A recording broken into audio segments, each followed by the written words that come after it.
Aiwa silks, Kasaragod, Kanhangad, Mangalore. കോടതി മുറികളിലെ ന്യായവാദവുമായി എതിർഭാഗം അഭിഭാഷകരെ ഉത്തരം മുട്ടിക്കുന്ന നിയമവിദഗ്ധൻ. സംഘപരിവാർ പ്രവർത്തകരുടെ പേടി സ്വപ്നമായി മാറിയ കോൺഗ്രസിന്റെ മുതിർന്ന നേതാവ്.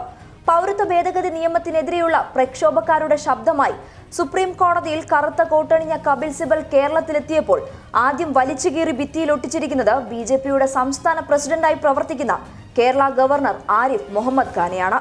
ഭരണഘടനയെക്കുറിച്ചും നിയമങ്ങളെക്കുറിച്ചും വാചാലനാകുന്ന കേരള ഗവർണറെ ഈ വിഷയത്തിൽ സംവാദത്തിനായി വെല്ലുവിളിച്ചിരിക്കുകയാണ് കപിൽ സിബൽ. ഭരണഘടനയെക്കുറിച്ച് വലിയ ധാരണകളൊന്നുമില്ലെങ്കിൽ കൂടുതൽ കാര്യങ്ങൾ താൻ പറഞ്ഞു തരാം എന്നാണ് കപിൽ സിബൽ പറഞ്ഞിരിക്കുന്നത്. പട്ടിക്കാട് ജാമിയ നൂരിയ അറബിക് കോളേജിന്റെ സനാതന സമ്മേളനത്തിൽ സംസാരിക്കുകയായിരുന്നു അദ്ദേഹം. ഭരണഘടന സംബന്ധിച്ച് കൂടുതൽ കാര്യങ്ങൾ തനിക്ക് ഗവർണർക്ക് പറഞ്ഞു കൊടുക്കാനാകും.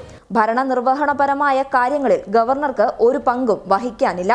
ഗവർണർ ഭരണഘടന വായിക്കുകയാണെങ്കിൽ ഇക്കാര്യം മനസ്സിലാകുമെന്നും കപിൽ സിബൽ പറഞ്ഞു.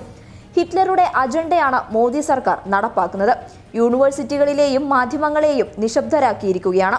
ഭരണകൂടത്തിനെതിരെ ചിന്തിക്കുന്നവരെ നിശബ്ദരാക്കാനാണ് യൂണിവേഴ്സിറ്റികൾ കൈയടക്കാൻ ശ്രമിക്കുന്നത്.